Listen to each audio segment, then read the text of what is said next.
Alien Beastwoman General pins me in her war tent, says I'm her human now.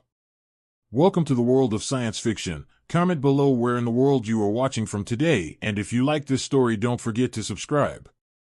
Heat pressed against Jack Mercer's skin the moment the hatch burst open, coughing out black smoke and bits of shattered hull. He braced himself, squinting at the burning green of the jungle beyond, even as alarms on his ruined shuttle wailed into useless silence. The crash site was surrounded by fire. His lungs filled with ash as he stumbled out, keeping his bag slung over one shoulder and his free hand on the diplomatic badge pinned at his chest. The badge was bent, probably useless here, but it was all he had left of protocol. He didn't get far. Shadows moved in the burning underbrush, massive, broad-shouldered figures stalking on two legs, each one marked with white fur streaked by soot and mud. He'd read about the Eurovax natives, but nothing in his briefings prepared him for their presence in person. Horned silhouettes closed in, heavy spears drawn, and their eyes glowed with a fierce red light. Jack didn't run. That would just get him skewered or shot. He threw up his hands, letting the bag drop. "I'm not your enemy," he called, voice steady. "I'm here to." A war cry erupted. The closest Beastwoman, taller by a head and built like living armor, lunged and knocked him flat with the shaft of her spear. The ground thudded against his ribs. Instantly, a knot of warriors closed around him, binding his wrists and hauling him upright. He recognized their speech as Eurovax dialect, guttural and sharp, but he understood none of it. One jabbed a finger at his badge, another yanked his bag away, rifling through it with claws the length of knives. The group didn't stop to talk. They dragged him through burning brush, past toppled trees and the blackened hull of another wreck, then into the war camp proper. Drums pounded. Banners, stitched together from bits of metal, plastic, and enemy insignia, snapped above the smoke. Jack's senses were hit with 1,000 details at once: roaring warriors at a fire pit, a ring of prisoners, cages hung from trees, all lit by the unnatural orange of firelight. If this was negotiation, it was on their terms. At the heart of the camp, a tent rose, if you could call it a tent. The structure was bone and wood, armor plates for walls, and a roof of animal hide splattered in dried blood. The warriors shoved him toward the entrance. He caught his breath, dusted off what he could, and straightened his shirt. The crowd parted. Out from the shadows stepped a woman who could only be their leader. White fur streaked down her sides, crisscrossed with old scars. Horns curled from her head, gleaming with metallic paint. A blood-dyed cloak hung from her shoulder, heavy with trophies and trinkets. Her eyes fixed on Jack, the color of coals. She steadied him, not with suspicion but with open amusement. "You're the human who dropped out of the sky," she rumbled, her accent crisp. Jack tried to sound composed, even as his legs threatened to buckle. "Envoy Jack Mercer. I came to negotiate a ceasefire between." She strode forward, closing the distance in a heartbeat, and grabbed his shirt. Before he could finish, she twisted and threw him onto the cot behind her, her bed, apparently, not even pretending this was a formal meeting. He landed with a grunt, forced to look up at her. Laughter rippled from the warriors at the tent's mouth. She loomed, arms folded. "You want to talk peace? You do so as my property. Tribal law." She leaned close, breath hot. "You are mine, human. Until I say otherwise." Jack gritted his teeth. He forced himself to meet her gaze. "If your law says I'm yours, fine. But that means you listen to what I have to say." This made her pause. Her lips twitched at the corners, almost a smile. "Bold. Good. We'll see if your words are worth anything, Jack Mercer." The next hour was chaos. She barked orders and the tent emptied, leaving only the two of them. Jack watched as she removed her cloak and dropped it over a battered chair. Her scars gleamed in the firelight, evidence of every battle survived. She sat across from him, studying him like prey. Jack broke the silence first. "You clearly run things here." Her gaze never left his. "You have a choice. Fight the law and die, or accept your place until I decide otherwise." She sounded less like a tyrant, more like someone stating a simple fact. Jack weighed his options. "What happens if I help you?" he asked, testing her. Raska, he heard the name called by a warrior outside, leaned in, elbows on her knees. "You prove useful, you might leave here with more than your life." The challenge in her tone was unmistakable. He nodded. "If you want an advantage against your enemies, I can give it. Intel, strategy, tech support. I know what the colonists are planning. I came here to stop the war before it burns everything down." She let silence hang between them, finally letting out a sharp laugh. "You bargain well for a prisoner. Maybe you'll be worth keeping." She stood, circled the cot. "We eat in an hour. If you try to run, I'll break your legs myself." Jack watched her go, adrenaline making his hands shake. It was insane. But he was alive, and inside the camp. For now, that was victory enough. He stared at the ceiling of the tent, the war drums outside matching his thundering pulse. In the distance, fires lit up the night sky. He'd wanted diplomacy, but he'd gotten thrown into the heart of the enemy and pinned by the most dangerous woman he'd ever met. Strangely, he found himself grinning. The universe always threw surprises his way. Maybe this time, he was ready for them. Jack didn't sleep. He watched the flicker of firelight on the tent walls, listening to shouts and laughter outside, the never-ending thump of war drums echoing through the jungle. He tried to plot his next move, but there were too many unknowns. Who would even listen if he managed to negotiate with the general? What would the colonists do when word spread that he'd been captured? He was used to tight spots, but nothing like this. He got up when the flap burst open. A Beastwoman warrior stalked in, tossing him a hunk of cooked meat wrapped in a broadleaf. She eyed him with open skepticism. "General says eat. She wants you sharp." Jack nodded, took the food, and ate. The taste was wild, earthy, but good. He kept an eye on her as she circled the tent, as if expecting him to try something foolish. When he finished, she jerked her head toward the exit. "General's orders. Walk." He followed her out into the camp. The world was chaos, warriors sharpening blades, tending wounds, and hauling prisoners.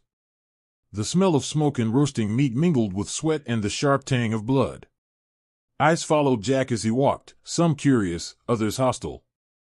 He noticed a few younger warriors nudging each other and whispering about the human pet.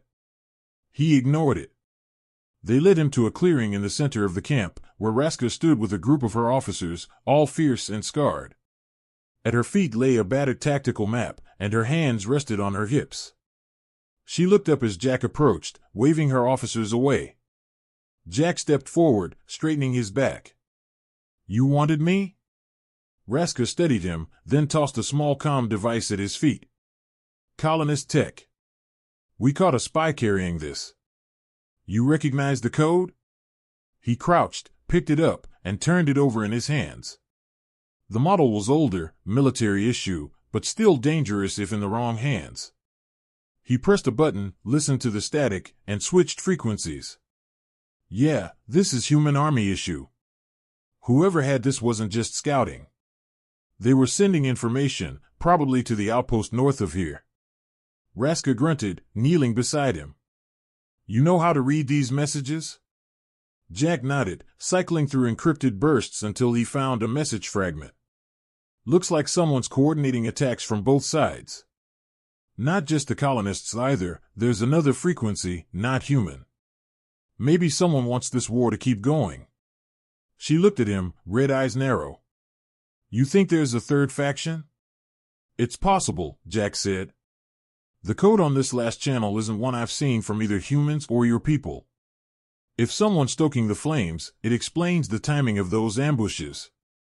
Raska stood, motioned for her officers. She spoke quickly in her language, and they broke away, barking orders. She jerked her chin at Jack. "You prove your worth, human.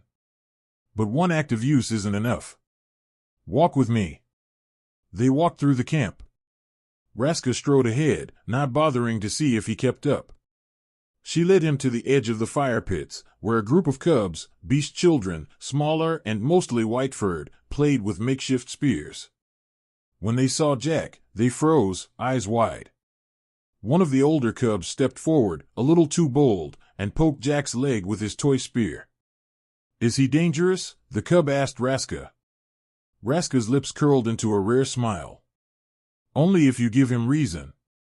Jack knelt, making himself less threatening. "You all trained to be warriors?" he asked. The cub beamed, holding up his wooden spear proudly. "One day I'll be a general, like Raska." Raska's laughter was low and genuine. She placed a hand on Jack's shoulder, guiding him away. "You see now?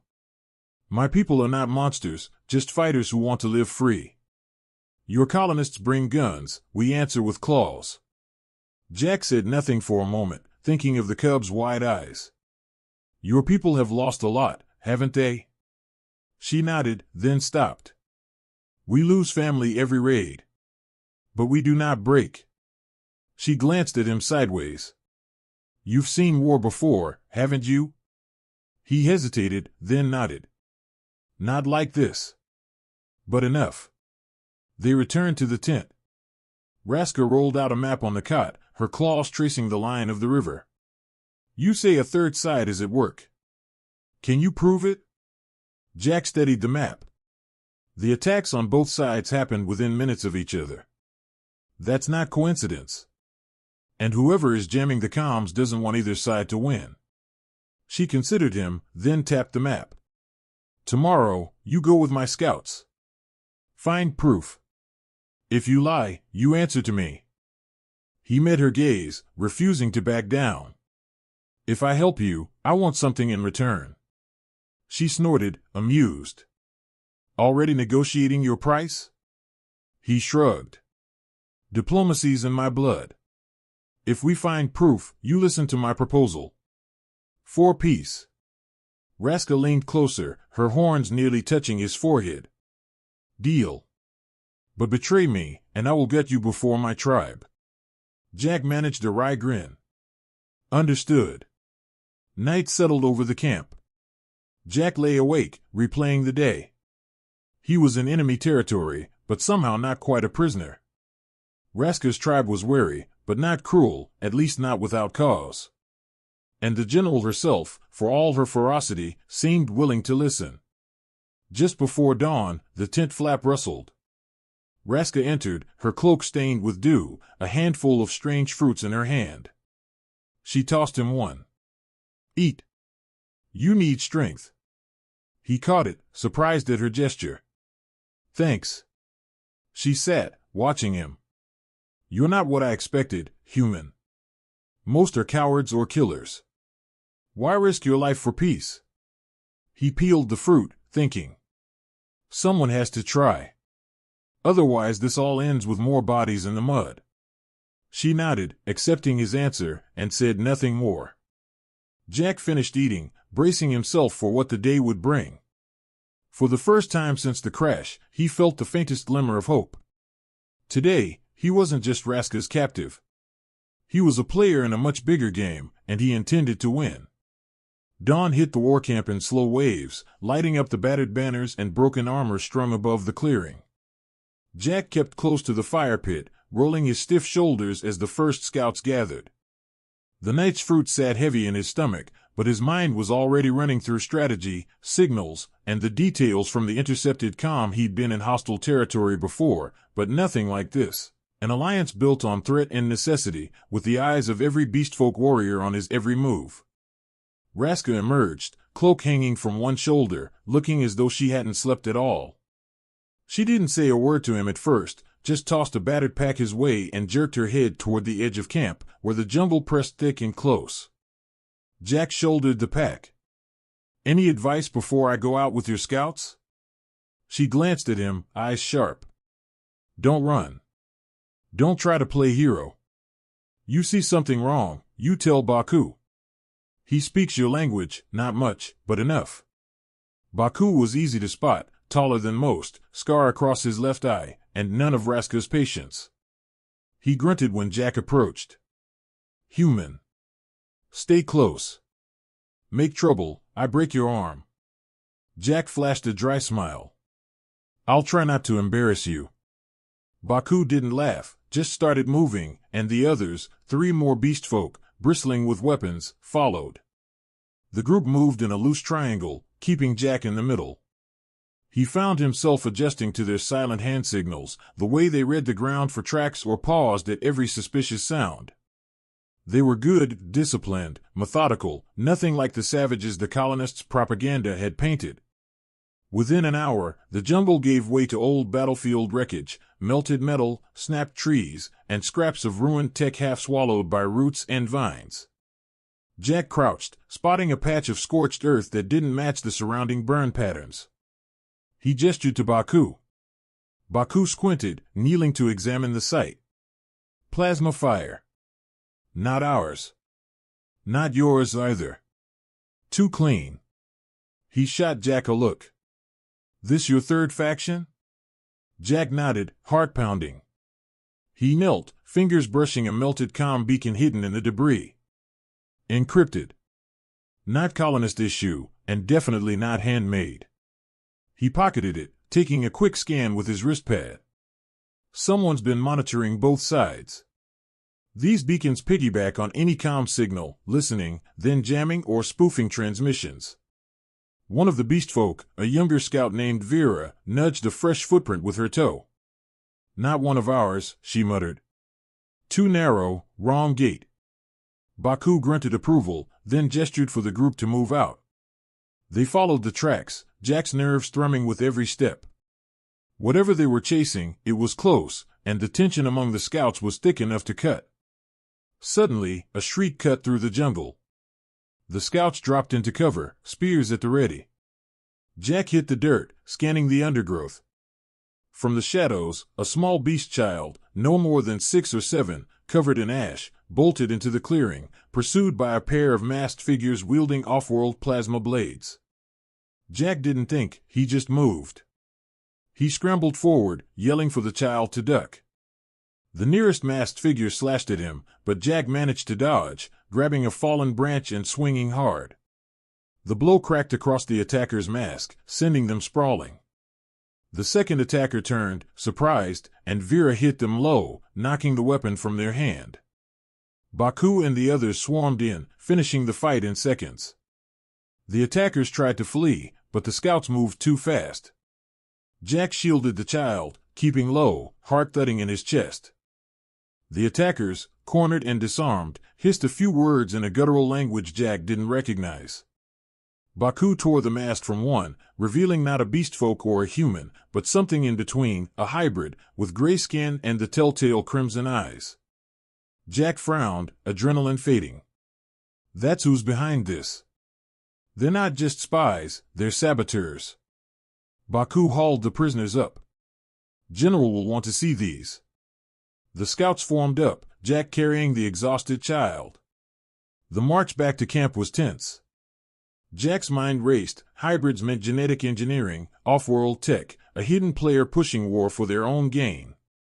It changed everything. They entered the camp just as midday hit, the sun catching on blood-red banners and battered shields. Raska was waiting, arms crossed, her gaze on the battered prisoners. Jack set the child down gently, then faced her. They attacked one of your cubs. They're hybrids, someone's making them, sending them to sabotage both sides. Raska's eyes narrowed. She stepped forward, examining the prisoners, then snapped an order. Warriors dragged the hybrids away. She looked at Jack, voice cold but respectful. You saved one of ours. He nodded, keeping his breath even. Your scouts saved us all. But it's bigger than you think. Someone is profiting from this war, playing both sides, using these hybrids to keep the fighting going. Raska turned to her officers, barking orders. The camp erupted into motion, warriors racing to double patrols and lock down the perimeter. She gestured for Jack to follow her back to the war tent. Inside, the mood was tense. Raska leaned over the map, tracing new lines with a claw. You said you had proof. Jack handed her the comm beacon and his wristpad. These devices show someone's been tracking movements, blocking messages, and sending false orders. The hybrids, they're not natural. Someone's creating them, and it isn't the colonists or your people.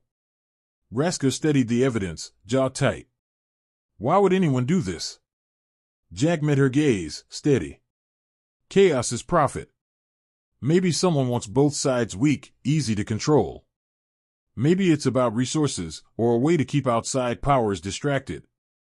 She considered this, then pushed the evidence aside. We act tonight.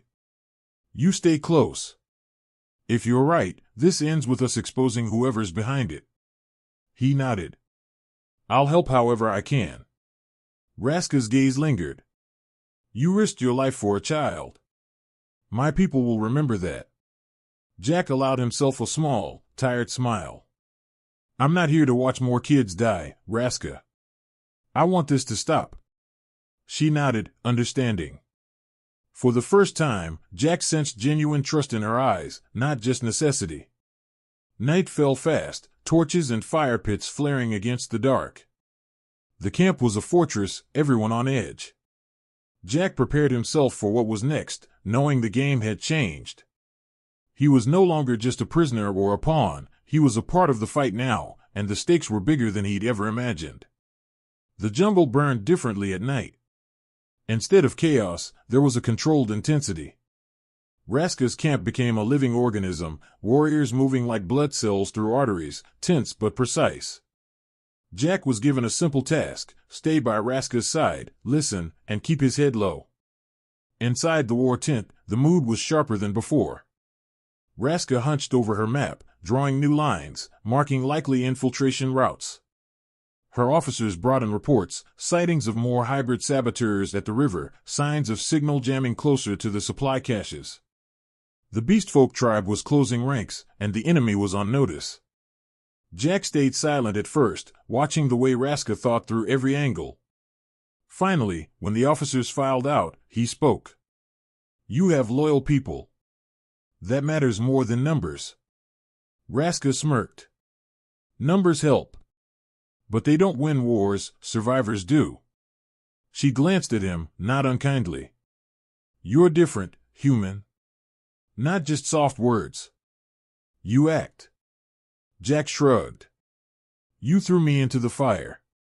I just didn't want to get burned. A faint smile. You might survive here yet. She looked at him for a moment longer, then her mood shifted. Tonight, we hunt. We'll hit the river camps. If these hybrids want a war, we'll give them a taste of our fury. She handed Jack a compact comm device, Beastfolk tech, but with a translation overlay patched on by a young scout. Stay in contact. If you see anything strange, say it.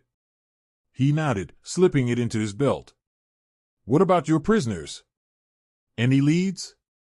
Still silent. But we'll loosen their tongues, she said, cold and certain. The camp erupted into quiet action. Jack followed Raska to the edge, where patrols waited. The jungle swallowed them whole, firelight quickly receding behind dense shadows and pulsing heat. Raska led from the front, weapon drawn, every step calculated. Jack admired her leadership, the way she spoke with action more than words. They reached the river within an hour, the banks slick and noisy with insects and distant shouts. The hybrid saboteurs had been spotted here, stealing supplies and sabotaging food stores. Jack crouched behind a fallen log, using his wristpad to scan for abnormal heat signatures. Raska stood next to him, scanning the darkness with her glowing eyes. He picked up a faint energy pulse just ahead. There's something there, north side, behind that stack of crates. Raska signaled her warriors, who fanned out with practiced stealth. In the near dark, a sudden commotion erupted, two hybrids burst from cover, firing strange energy pistols. Jack rolled aside, Raska moved faster, tackling one and wrenching the weapon away with a snarl. The other hybrid fired at Jack, the bolt sizzling past his head. He ducked, found a broken spear in the mud, and used it to knock the weapon from the attacker's hand. The warriors piled in, subduing both hybrids in seconds. Raska hauled her captive up by the throat. Why are you here? Who do you serve?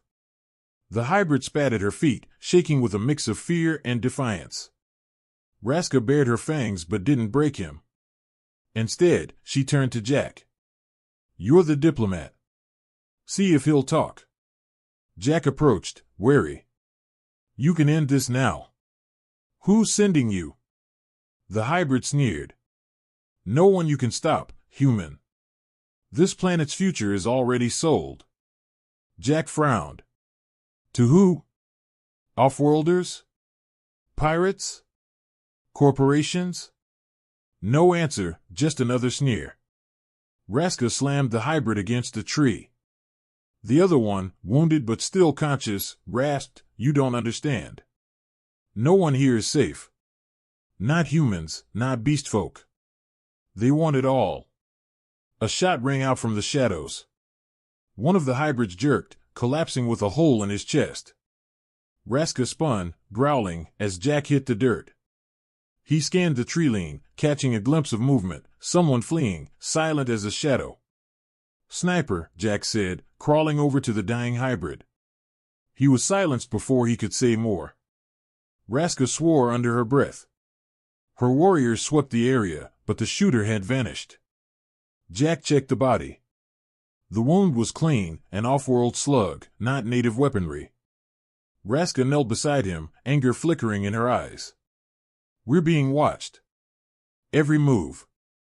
"Means we're close to something important," Jack replied, pocketing the hybrid's comm device. "We need to find their base, or whatever's coordinating these attacks." Raska nodded. "We go back. Tonight, the camp doubles its guard. No one leaves without my word." They moved out, dragging the surviving hybrid with them. The journey back was tense, every warrior alert and weapons drawn. Jack replayed the ambush over and over in his head. Someone had been willing to kill their own to keep the secret. Back at camp, Raska threw the prisoner into a reinforced cage. She barked orders for double watch and extra perimeter sweeps. Jack helped the wounded, his hand steady despite the chaos inside him. Later, Raska found him near the fire, tending to a young scout's arm.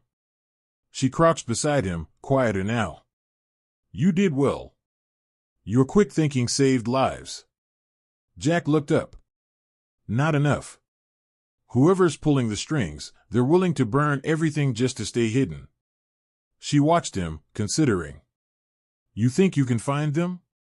He nodded. "If I can access the hybrid's comm, cross-check frequencies, maybe we can triangulate their HQ. But I'll need your best tech, and one of your people who can translate the local dialects." Raska gave a single, approving nod. "You'll have both. You're not just my captive anymore, Jack Mercer." He managed a wry grin. "You ever going to let me forget that's how this started?"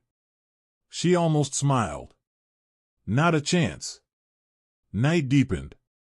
The camp buzzed with preparation, warriors readying for a siege, scouts sent to check every shadow. Jack worked with Raska's techs, scanning the hybrid's device for clues. Frequency bursts, coded messages, nothing easy, but he'd broken worse. As the camp settled into a tense watch, Raska joined Jack by the fire. For a moment, the weight of war slipped. She handed him a battered mug. "Jungle brew. Helps keep you awake." He sipped, grimaced at the bitterness, and laughed. "You're not trying to poison me, are you?" She snorted. "If I wanted you dead, you'd know." Despite the danger, Jack felt a spark of camaraderie. They were no longer just captor and captive, general and envoy. They were allies, standing against a hidden enemy, each trusting the other a little more with every risk taken, every truth shared. And somewhere beneath the war drums and the scent of smoke, something warmer began to grow. The war camp pulsed with anxious energy. Extra guards patrolled the perimeter, weapons at the ready, their crimson eyes watching the tree line. Jack was at the heart of it, seated cross-legged beside a low table littered with tools, comm chips, and battered translation modules.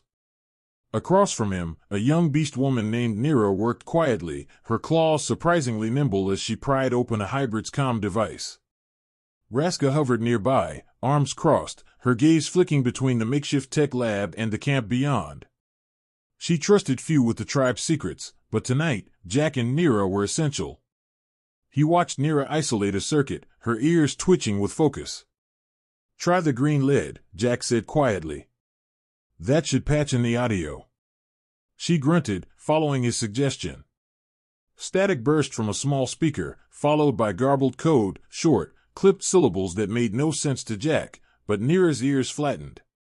"Not any dialect I know," she muttered. "But there's a pattern. Someone's sending orders in code."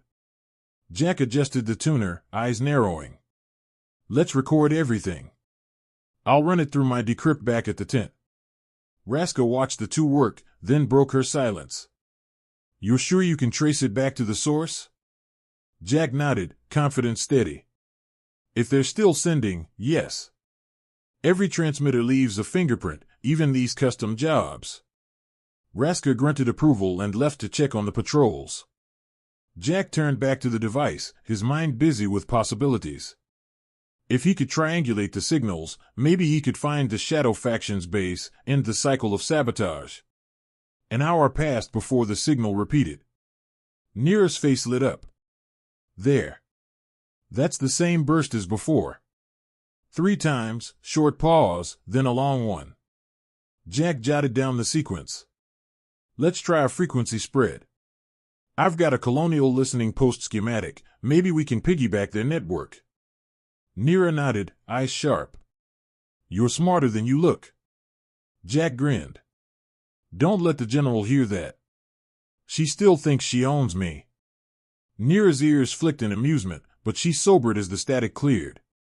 A faint, distorted voice came through, layered in digital camouflage.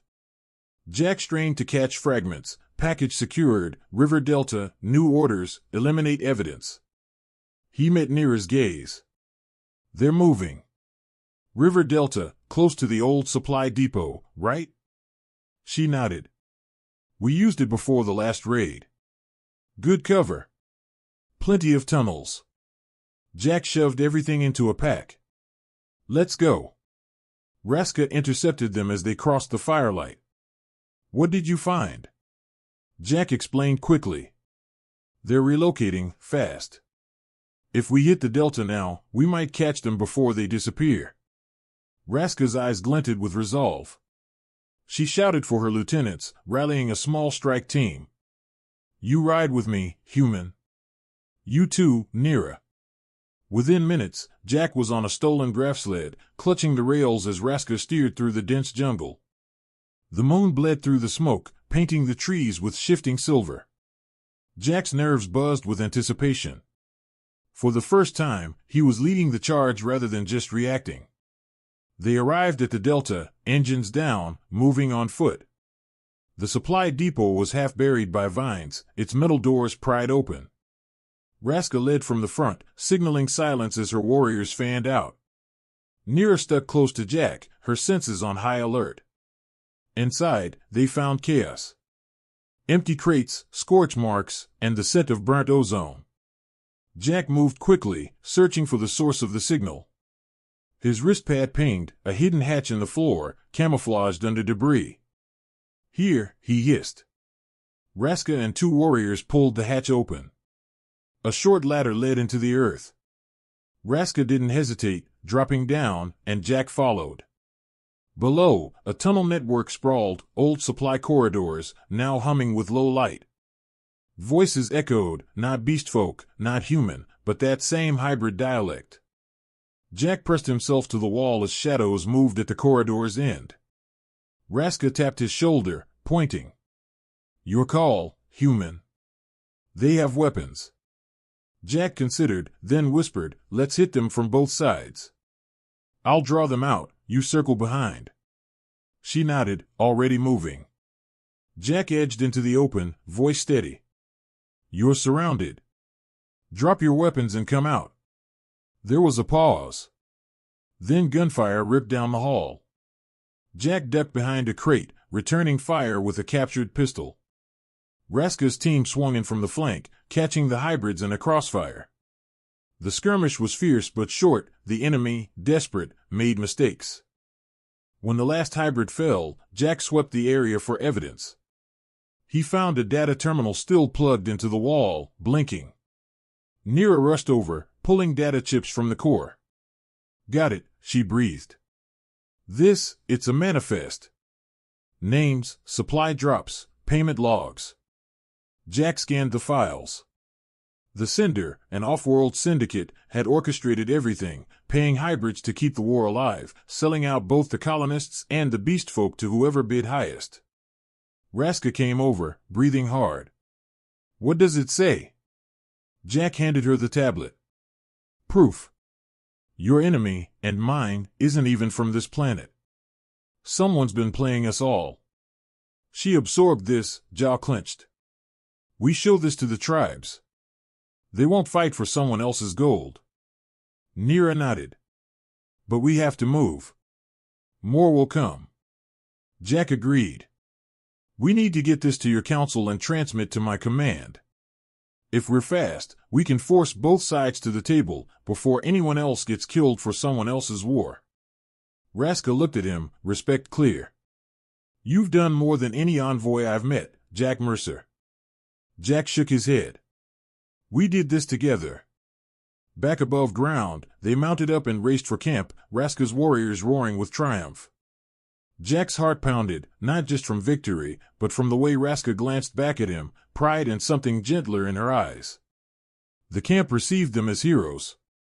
Warriors pounded spears on shields, chanting for the general, and, unexpectedly, for Jack, too. Raska raised the evidence for all to see. That night, as the fires burned low and the drums faded, Jack found Raska waiting for him by the edge of camp.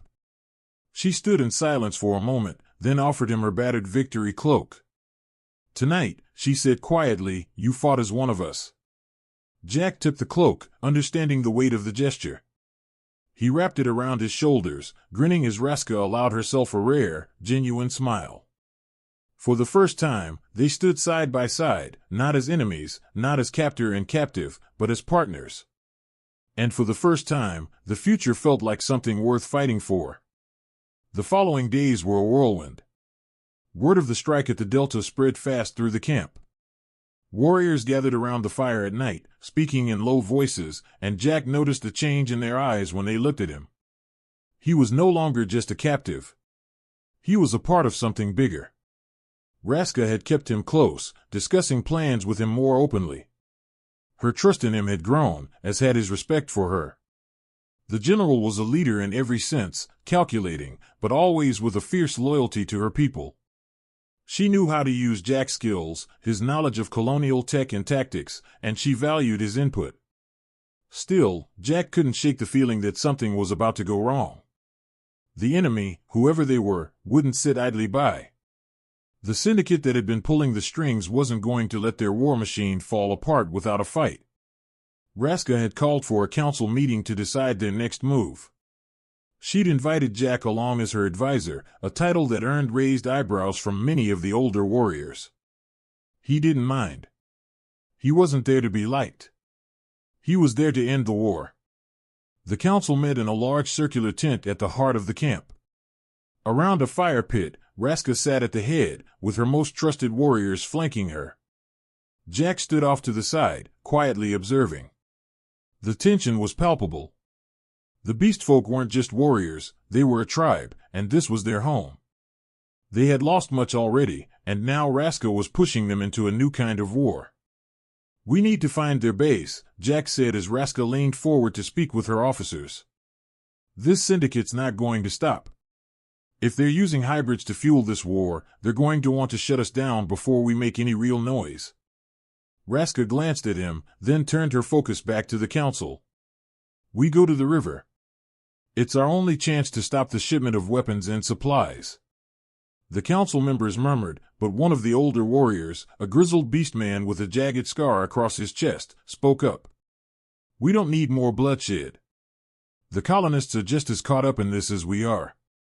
We won't win the war by sitting back and waiting, Raska snapped, her voice sharp. We've already lost too much. If we don't end this now, both our people will fall. The old warrior's eyes narrowed. You're playing with fire, Raska. You can't trust the human. He's only here for his own people. Jack stood straighter, meeting the older warrior's glare without flinching. "I'm here for peace," he said firmly.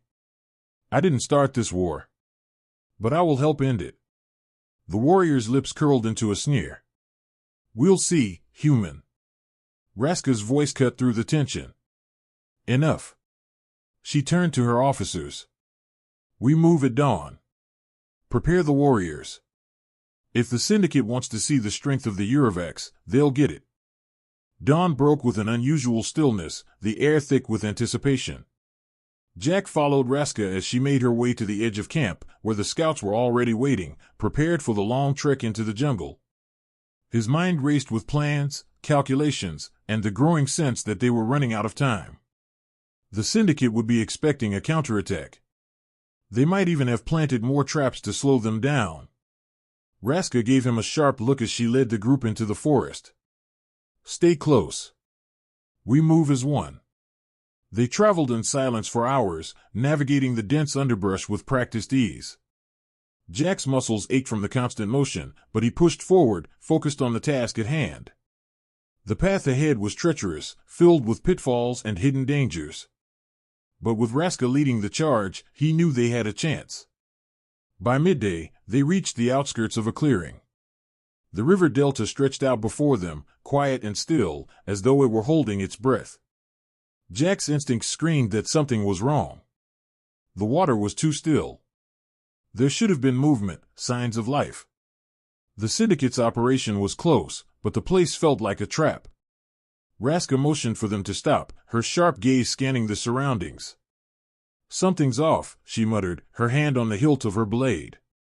Jack's wristpad beeped, alerting him to a new transmission.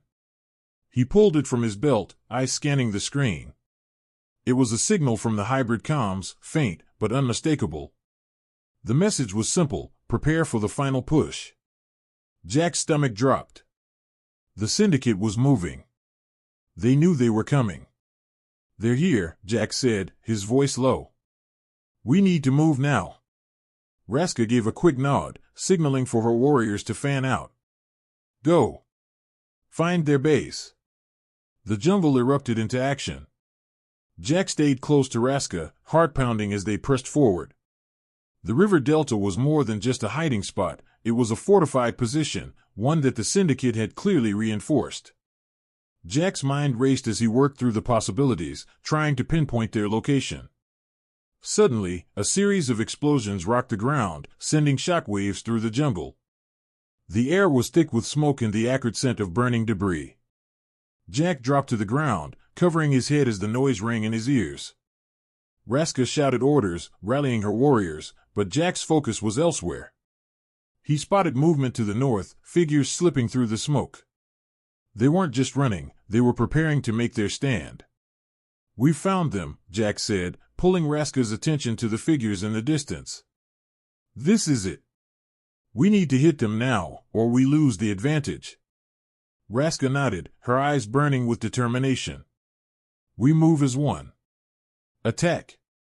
The group surged forward, breaking through the smoke, weapons raised. Jack's pulse raced as they moved in, adrenaline coursing through his veins. The fight that followed was brutal and fast, swords clashing, gunfire ringing out, and the fierce roar of battle echoing through the trees. Jack fought alongside Raska, his moves sharp and calculated. Every decision counted. He wasn't just fighting for his survival anymore. He was fighting for peace. As the last of the Syndicate's fighters fell, Jack stood beside Raska, breathing heavily.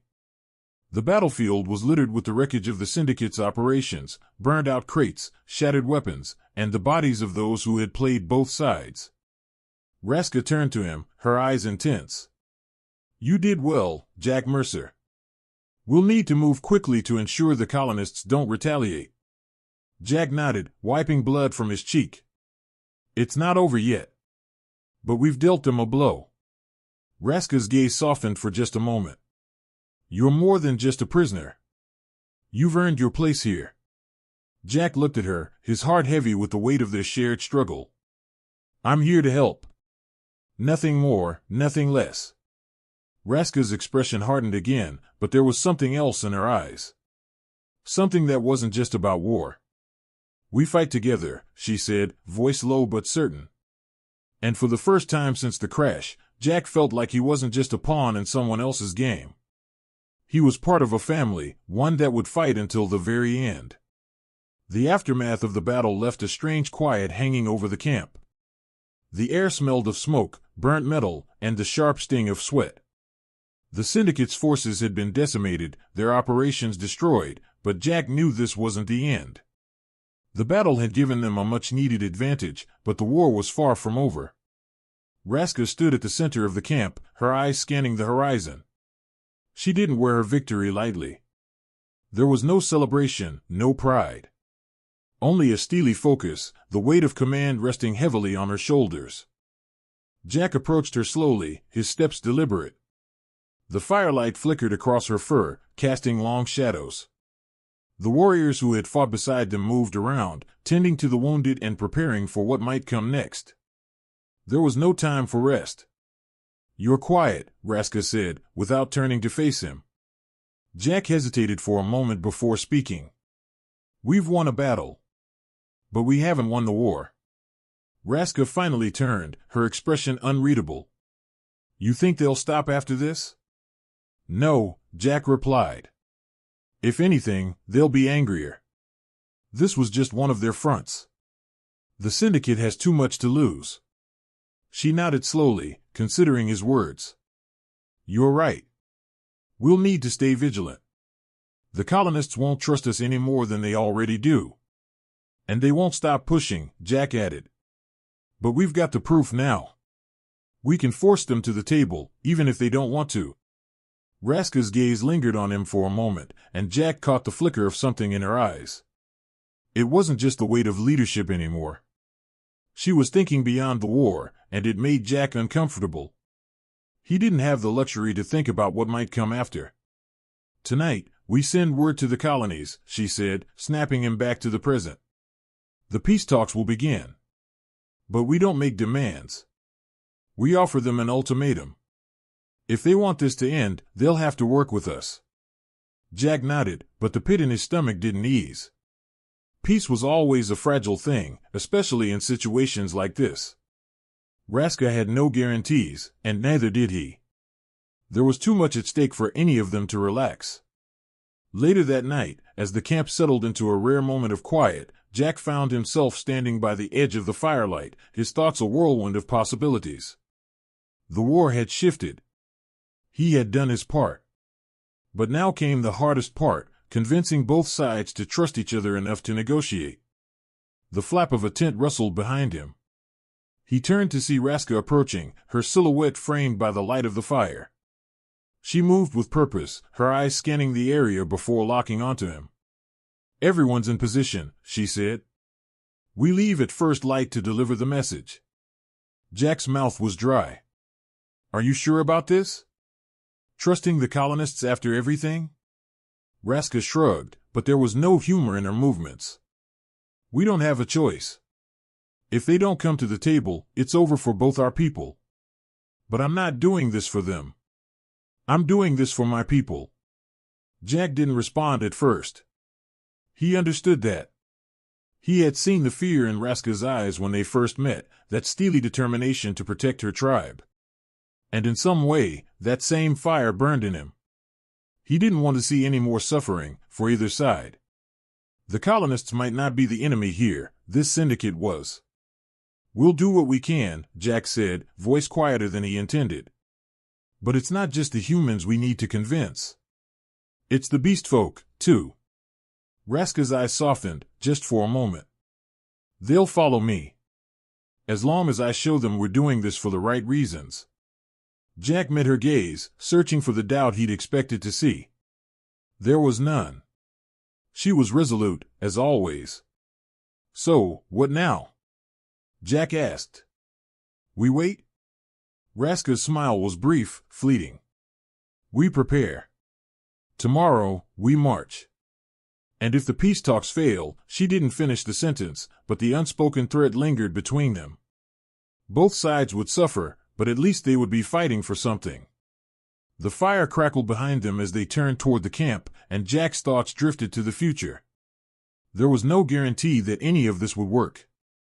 They had exposed the syndicate, but that didn't mean they had won. It only meant that the war was now a race against time. Who would surrender first? Who would blink? Raska stopped abruptly, turning to look at him again. Jack. He looked at her, unsure. What is it? Her expression was unreadable, her posture stiff. You've done more for me, for my people, than I expected. More than I thought anyone could. But don't mistake this for something else. We're allies. That's all. Jack blinked, surprised by the bluntness. But there was something in her voice, a hint of something deeper. Maybe she was trying to protect herself. Maybe she was warning him not to get too close. I'm not looking for anything else, Jack said carefully. But I won't leave until this is over. I'm here to help, Raska. Nothing more. She nodded, her face hardening again. Good. Then we'll win this war. Jack didn't argue, even though a part of him wanted to ask about what lay beyond the fight. What came after they won, if they won? But there was no place for that kind of thinking right now. Not with the odds still stacked against them. The next morning, as the camp began to stir, Raska gathered her warriors. The air was thick with anticipation, and the sense of finality weighed heavily on everyone. The colonists' representatives would be waiting at the designated meeting point. But Jack knew there would be no easy conversations. He was ready for whatever came next. And for the first time, he realized he wasn't just doing this for the people of HFY. He was doing it for Raska, too. They set off before the sun was high, walking together into a future full of uncertainty.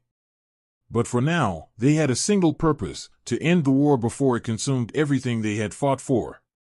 Jack glanced at Raska, feeling the weight of the moment. No matter what came, they would face it together. And that was enough. For now. The sun was barely a streak of light on the horizon when they reached the meeting point. The terrain had changed since they first entered the jungle, now flatter and more barren, with the remnants of old battlefields scattered across the ground. Dust clung to the air, and the oppressive heat made it feel like they were walking toward something inevitable, something that couldn't be stopped. Raska led the group with her usual confidence, though there was a sharpness in her movements today. Jack followed closely, flanked by her warriors. There was a tense silence between them, but it wasn't the kind of silence that came from distrust. It was the kind that came from knowing that everything they'd fought for was hanging in the balance. This peace talk, if it even could be called that, would be the moment they either found a way forward or watched everything crumble. As they approached the designated clearing, Jack could see the colonial envoy waiting. It wasn't many, just a handful of officers, standing with a group of heavily armed guards, their faces set in stern lines.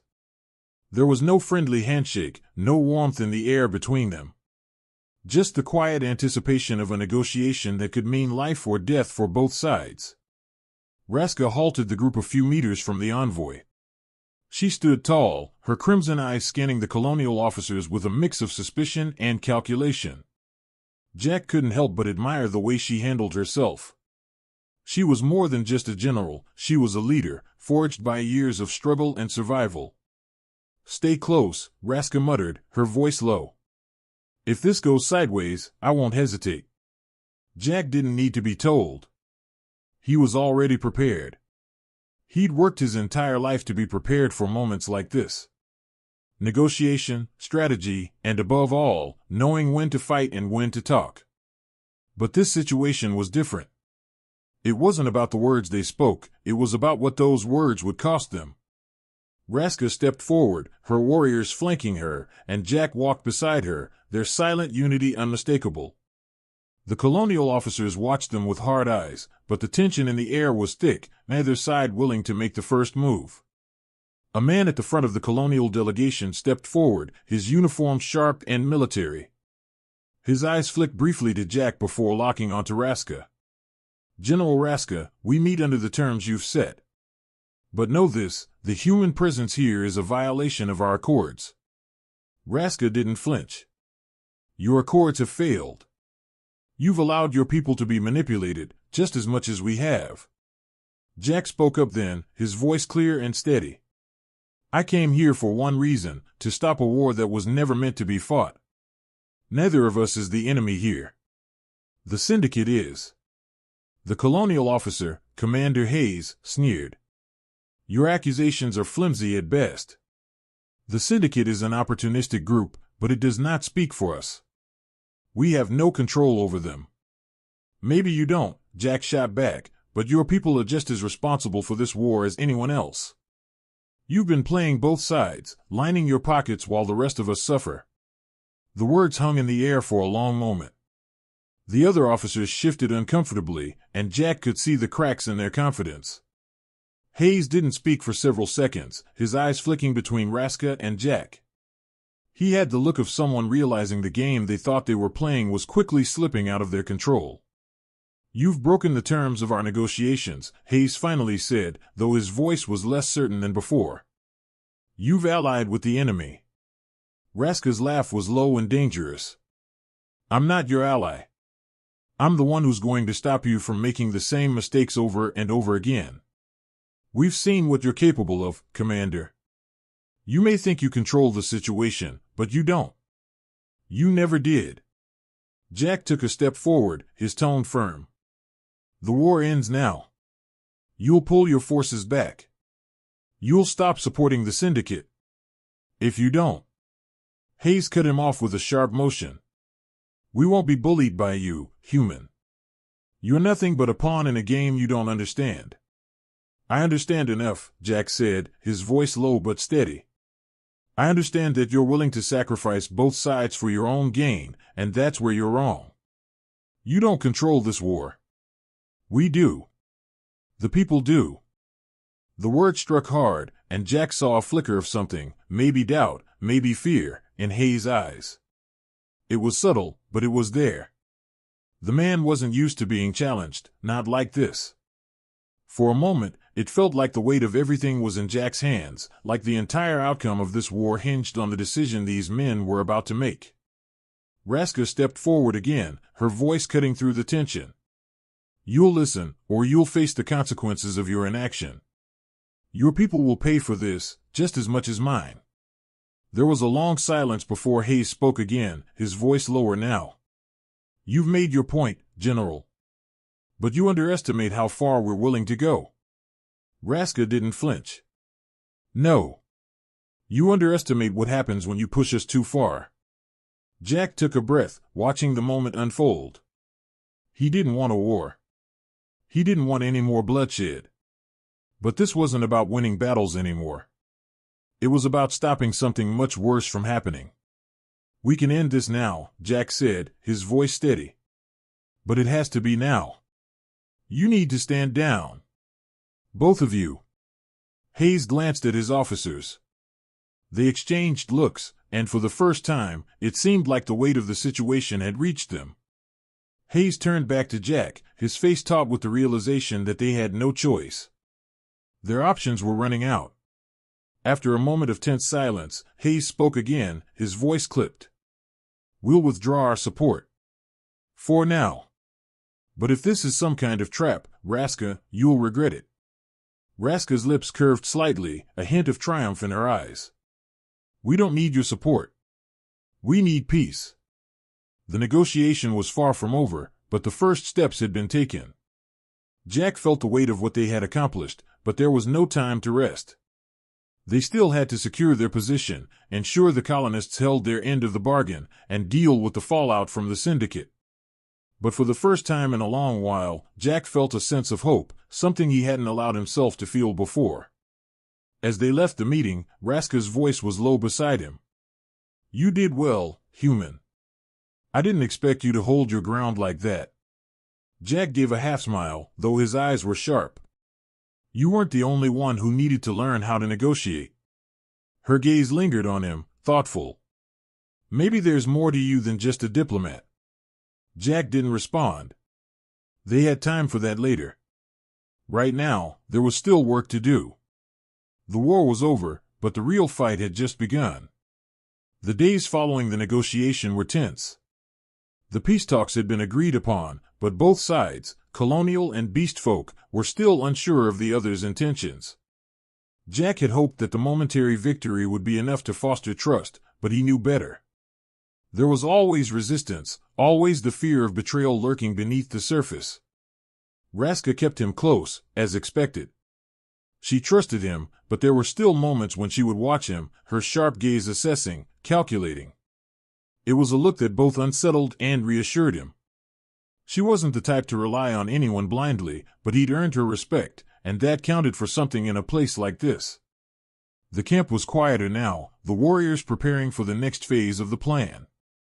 Raska had set up a meeting with the leaders of both the colonial forces and her own tribe, a final push to solidify the fragile peace they had brokered. Jack could see the strain on Raska's face as she walked among her people. She knew the risks, just as he did. One wrong move, one misstep, and everything they had worked for could unravel. Jack found her by the fire one evening, standing alone. He had learned to give her space, but tonight, he couldn't help himself. He approached slowly, offering her a drink. She took it without a word, her gaze distant. "You're thinking too much," Jack said, settling beside her. Raska let out a breath, glancing at him but saying nothing. She turned her attention back to the fire. The flames flickered, casting shadows over her face. "This isn't over, Jack. Not by a long shot. The colonists may agree to peace for now, but there are factions within their ranks that won't let go so easily." Jack took a sip of his own drink, considering her words. "The Syndicate is the real enemy. They're the ones causing all this chaos. They'll find a way to turn both sides against each other again." "That's the problem," Raska said, voice tight. "They're too good at it. They've already divided us. Even if we end the war now, the distrust will linger. It always does." Jack didn't respond immediately. He understood what she meant. Peace wasn't a guarantee, it was a fragile thing, like glass. But they couldn't stop fighting for it, not now. "I didn't come here to fight for the Syndicate," Jack said after a beat. "I came here because I believed peace was possible. And I still do." Raska looked at him, eyes narrowing as if weighing his sincerity. After a long pause, she nodded, as if coming to some private conclusion. "I hope you're right." The next morning, the peace talks were set to begin. Raska and her war council had spent hours the previous night preparing, refining their demands. Jack had been brought in to offer his diplomatic perspective, but today, he was just as much a participant as anyone else. He had his role to play. The meeting took place in a neutral clearing, a place neither side had claimed as their own. The colonial representatives had set up their camp on one side of the clearing, their soldiers standing at attention, eyes wary. The beastfolk gathered on the other side, their warriors silent but alert. Raska stood at the front, her posture rigid, exuding the authority she had earned through years of warfare. Jack stood beside her, ready to step in when needed. The tension in the air was palpable, a thick, suffocating weight that seemed to press down on everyone. Commander Hayes was the first to speak. His voice was cool, but Jack could hear the underlying frustration. "General Raska, we're here because we've been forced to listen to your terms. But make no mistake, we will not bow to your demands." Raska's expression didn't change. "You've already bowed to the Syndicate," she said evenly. "And now, you'll answer for it." Jack took a step forward, his voice cutting through the silence. "This war has been fueled by manipulation, by outside forces that want to see us fight until we're all destroyed. It's not just the beastfolk or the colonists who've suffered. It's both sides." Hayes's gaze flicked to him, then back to Raska. "You still have your human mouthpiece, I see." Jack didn't flinch. "I'm not here to represent the colonists. I'm here to ensure that this war ends, no matter who has to step aside." There was a shift in the crowd at those words. The beastfolk seemed to stiffen, while the colonists exchanged wary glances. Raska remained unmoved, her eyes fixed on Hayes. "You have one option left, Commander. You can either accept the terms and work toward real peace, or you can let this war drag on. There's no middle ground." Hayes took a step forward, his face hardening. "And if we refuse?" Raska's expression remained calm, but Jack could feel the tension rising. "Then we'll fight," she said simply. "We've already lost too much to back down now." Hayes's eyes narrowed, but he didn't respond immediately. Jack could see the inner battle playing out on his face, the push and pull of pride, fear, and calculation. Finally, Hayes spoke again, his voice low. "You've underestimated the power of the Syndicate, General. They won't allow peace. They'll fight until one of us is crushed." Jack's heart pounded in his chest. He knew Hayes was right. The Syndicate wouldn't stop without a fight. But the question remained, who would win? Raska took a step toward Hayes, her voice low but unwavering. "Then we'll crush them first." There was a long silence after that. No one moved. Jack watched Hayes's eyes flick to his officers, then to the beastfolk warriors behind Raska. The tension hung in the air like a blade on a string.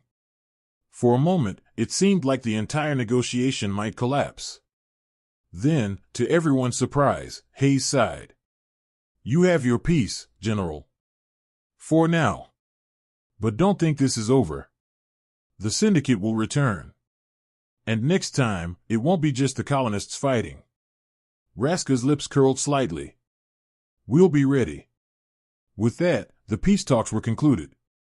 There was no agreement of full surrender, no immediate end to the war. But for the first time in a long while, Jack felt like they had a fighting chance. He didn't know what the future held, but he knew one thing for sure: they had made it this far. And for Raska, for the beastfolk, and for the colonists, that was enough. For now. The days after the peace talks were a slow burn. The words exchanged between the colonists and the beastfolk were only the beginning of what would be a long road to rebuilding. The threat of the Syndicate still loomed large, but for the first time in what felt like forever, there was a sense of hope in the air, a fragile, but genuine hope. Raska spent more time at the front lines, overseeing the rebuilding of her tribe's defenses and working to reestablish order among her people. She was still a warrior at heart, but now, her role had changed. She was a leader, a symbol of resilience and unity, and Jack found himself by her side more often than not. His presence, once only tolerated, was now welcomed. He had earned his place, not just as an outsider, but as a trusted ally.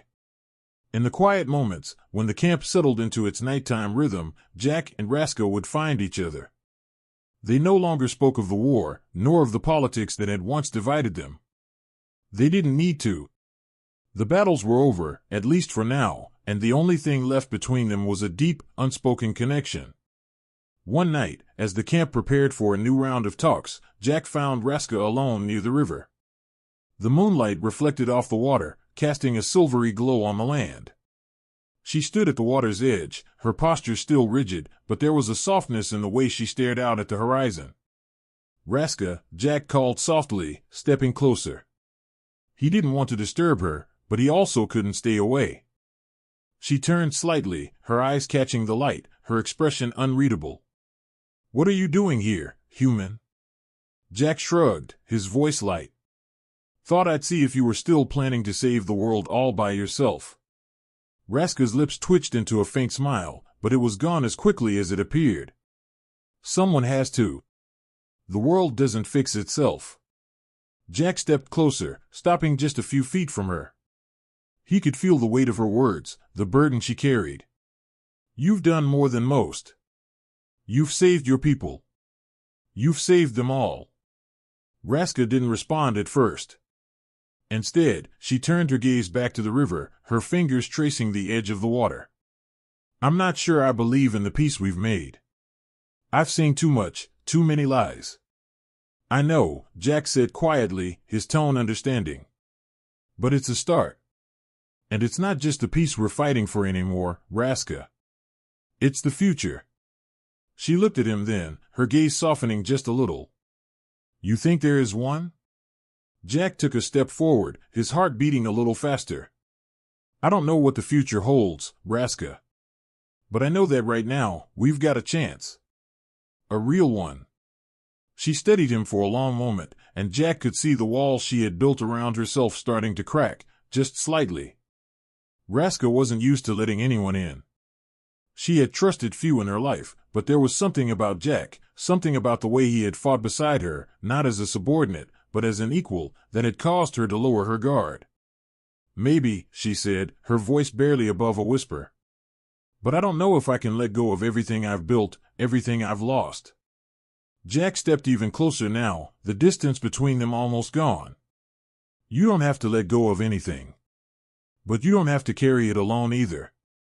For a moment, there was silence between them, the only sound the rustling of leaves and the gentle flow of the river. And then, to Jack's surprise, Raska closed the distance herself. She stepped forward, her hand resting on his chest. Her fingers were warm, a stark contrast to the cool night air. "I've never been good at this," she said, her voice quiet but firm. "Being vulnerable." Jack's heart pounded in his chest.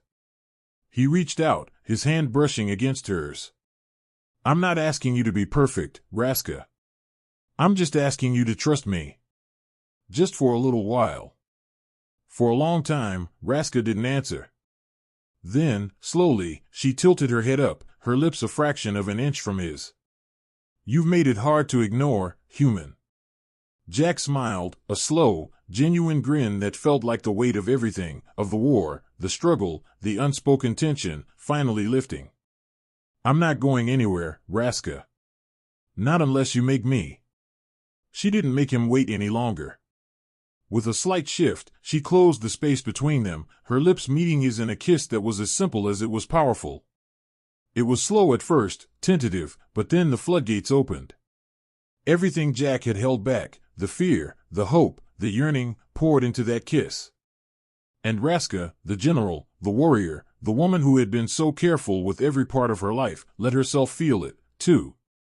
They broke apart after what felt like an eternity, both breathless. Raska's forehead rested against his, her voice soft.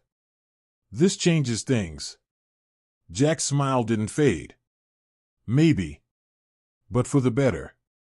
She sighed, a deep, weary sound, as though she had carried a weight for too long. "I never thought I'd find something worth fighting for beyond my people." Jack cupped her cheek gently, brushing his thumb over her skin. "Maybe you didn't need to fight for it, Raska. Maybe you just needed to allow it to happen." She smiled at that, her eyes softening. "You're right. I've spent too long afraid of what could happen." Jack leaned in, his lips brushing against her ear. "The future is uncertain. But right now, we've got each other." And in that moment, with the war behind them and the future ahead, Jack realized that this fragile peace, this connection between them, was all he needed. They weren't guaranteed tomorrow, but in that moment, nothing else mattered. They had made it through the worst, together. Raska leaned back slightly, her eyes searching his, a warmth in her gaze that was new, unfamiliar, but undeniable. "You and me, Jack. We'll make sure the future is something worth having." Jack nodded, his heart lighter than it had been in a long time. Together. And as they stood there, by the river, under the night sky, they both knew that whatever came next, they would face it together. The war was over, the syndicate's grip broken, and now there was only one thing left, the possibility of a future, forged not by war, but by the hope they had found in each other. Together, they would build that future. And that was enough.